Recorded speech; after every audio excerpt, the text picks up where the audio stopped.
Welcome to the Singer's Guide to Vowels. In this first episode, we're going to talk a little bit about why vowels are so important when it comes to singing. There are many ways to describe a vowel, and in singing we're talking about the vowel sound, so the sound that the vowel makes rather than the name of the vowel as you would write it down. Now this becomes quite difficult at times because when we're talking about specific sounds, it's incredibly difficult to put that into context because our various accents, particularly in the UK, the various accents that we have in the UK, all boil down to the way in which we pronounce particular vowels. So for example, if you live in the south of England, you might hang out at a pub. Well, not at the moment, obviously, because COVID. But if you live in the north of England, you'll be lining up outside the pub, waiting to get your beer when they open. What is the difference? The difference is in the pronunciation of the vowel. Now, this becomes important when we try and explain vowels to you because oftentimes we try and explain which vowel we're talking about by putting it into the context of a word. And I want you guys to understand that when I do that, it's very much dependent on the way in which that word is pronounced as to whether you're talking about the same vowel as I am talking about. So as I explain it to you, I'm going to put it in the context of some of our accents in the UK. So hopefully it will help you understand where I'm coming from and what we're talking about. Now, the first way that we can differentiate between vowels is to talk about vowels as being either open vowels or closed vowels. When you sing with a more open vowel, so an example of that might be ah, ah, you can see that actually my mouth immediately becomes a little bit more open, but it's not entirely dependent on my mouth shape as to what makes a vowel more open versus more closed. A more open vowel has more exposure to the hard palate. What do I mean? We better talk a little bit of science. When describing vowels as open and closed, it's going to help us to understand what effect that creates to the sound that we produce.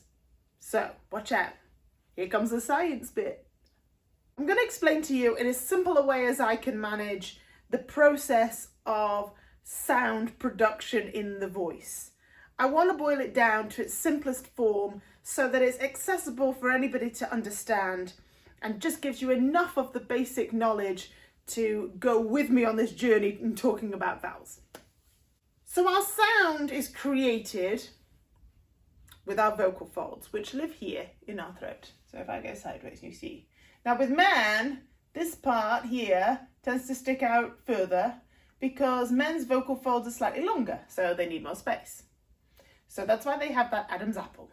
But this is our larynx. This is where the vocal folds live. So our vocal folds sit above where our lungs are, and they vibrate open and close, and they create waves in the air. So just like if you were to put your hands in a bowl full of water and clap them, you would create waves in the water. Our vocal folds are creating waves in the air. Now those waves don't sound like much until they travel through what is known as the vocal tract. The vocal tract is basically all the space that happens from our vocal folds up and out of our body, essentially. So again, if I turn sideways on, so here are my vocal folds. So all of this area of my throat, up here, into my mouth and my nose, this is all part of the vocal tract. Now the human voice is an instrument like no other because it is the only voice that changes its resonance spaces. Every instrument has a resonance space. So for example, a guitar, the whole base of the guitar, the sound vibrates and resonates inside of it, and that's what creates that unique sound of a guitar that we recognize when we hear. In the human voice, it's this vocal tract. It's all this space, the throat and into the mouth, that the sound has to bounce around and vibrate in, that creates a unique sound. And like I say, we are the only instrument that can change that space, which is why we are the only instrument that can create words around our sound. That's a very special thing, but it also is the thing that complicates singing way more than perhaps it could be. Now, this space here, this vocal tract, we can break that into two parts. We can break it into the part from the vocal folds up to the tongue as part one, and part two we can describe as the space from the back of the tongue out of our mouth. So two spaces, one here, one here. And those spaces are divided by what the tongue is doing. And here's why that's important and how that relates to our topic of vowels. The tongue, along with the teeth and the lips, are the things that form vowels. And the difference from one vowel to the next vowel is all to do with where the tongue is in the mouth.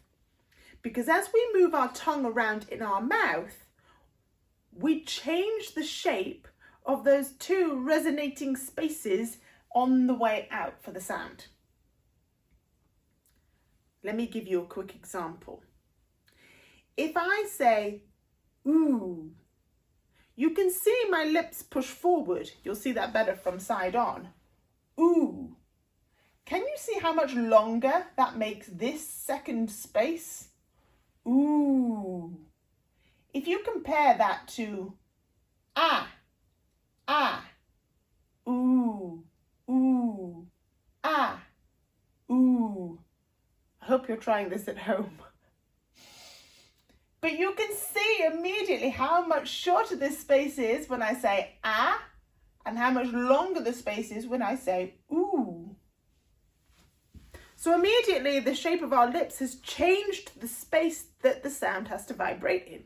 So the vocal cords create these waves in the air, these vibrations, and then those waves go bouncing around on the way out, and they bounce through the mouth and they travel out as sound. As I change this space, if I say ah, this second space is quite short, so the sound reaches the outside a lot quicker than when I say ooh. It takes that little bit longer, it's got to travel a little bit further to get out. This all has an influence on how easy or how difficult it is to sing particular vowels on particular pitches within our range. So you may find that on a particular note, you find it easy to sing on an oo vowel, but quite difficult to sing on an ah vowel. It might be the opposite on certain other pitches. These separate vibrating spaces are responsible for what we call formants in the voice. Now, I'm not going to go into massive detail on formants and harmonics and the physics of singing because it's just a lot to take in. But what it is important to understand is that as we change certain things within here, our mouth, the position of our larynx, where our tongue is sitting, that all influences how that sound wave is able to bounce out of our mouth, and therefore what the resultant sound may be, or how easy it might be for us to negotiate those passage areas in the voice in particular. So we can break vowels down in different ways. So the first way that I can kind of categorize vowels, as it were, is I can talk about them being either open vowels or closed vowels. The more open a vowel is, the more exposure there is to the hard palate. Now, your hard palate is that hard roof of the mouth area. If you're not sure the difference between your hard palate and your soft palate, if you put a finger and run it over the roof of your mouth to the back, you'll feel when it suddenly goes soft. No, don't choke yourself. But you'll feel it's hard at the front and then it goes more fleshy and softer at the back. That's your hard palate, soft palate. Simple. Now, when we have more open vowels, so an example of an open vowel would be a. When the vowel is more open, the sound is more able to bounce against that hard palate. In turn, that makes it easier for you to get into the bottom part of your voice. So exposure to the hard palate makes it easier to get into the bottom part of your voice, and therefore more open vowels generally help us sing more easily lower down. On the other side of the coin, the more closed vowels have less exposure to that hard palate, and because of that, it encourages more of that shift that is required to get into the higher parts of your voice.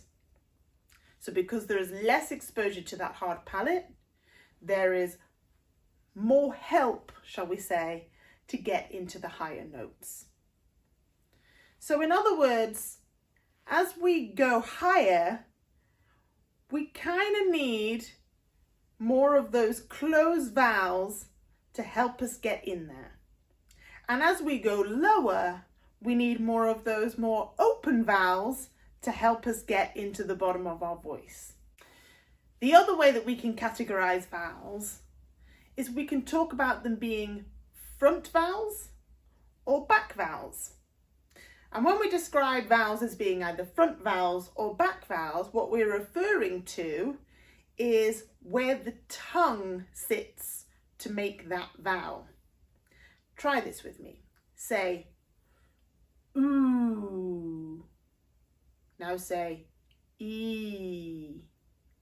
Ooh, ee. And pay close attention to what your tongue is doing when you do that. Ooh, ee. Ooh, ee. Which one was the tongue further forward on? That's right, the E vowel. E, your tongue is pressing towards the front of the mouth. Whereas when you say ooh, the tongue is further back in your mouth. If you're not quite feeling that yet, don't worry too much. It might just be that you haven't ever really thought about what your tongue is doing before, and so you're not quite as aware of it yet as you could be. The more you bring your attention to that, the more aware you will be of what your tongue is doing, and the easier it will be for you to understand and notice more subtle changes in where the tongue is sitting. So again, whether a vowel is a front vowel or a back vowel will have a big influence, particularly on this first resonant space in our voice. So if the tongue is further forward, we've got more space here to vibrate before it has to go past the tongue and into the second space. When the tongue is further back, this space becomes smaller. And so there's less space here to vibrate before it goes past the tongue and into the second space.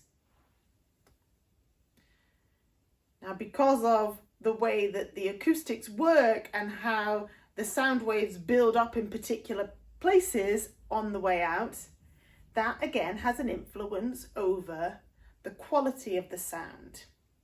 So generally speaking, if you are singing a front vowel, the sound is going to be perhaps a little bit brighter than if you were singing a back vowel, where the sound might be a little bit darker, for want of a better description.